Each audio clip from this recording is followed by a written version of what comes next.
The men were staring at me in disbelief. Walter sensed that there was something going on. One of them said, "We saw everything from the security camera. Was that a real pearl that came out of the girl's eye?" Then he turned to me. "But how? How can you do that?" he asked. Pulling me towards the car, Walter yelled, "There's no such thing. That stuff only happens in fairy tales. You saw it wrong." I resisted Walter's pull and stopped him. I yelled back at them, "What you saw was real. I cry pearls.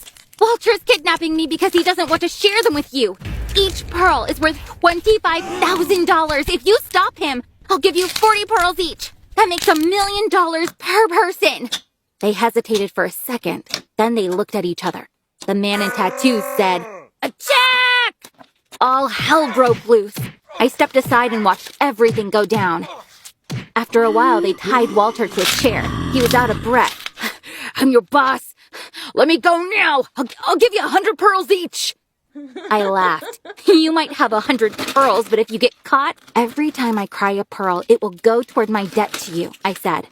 Walter was about to say something, but the men put a gag in his mouth to keep him quiet. "You can go now. You'll hear from me soon," I said to them. I took out Walter's phone and called 911. The police arrived shortly after. I asked them, "Will you excuse me for a minute? I'll be back soon."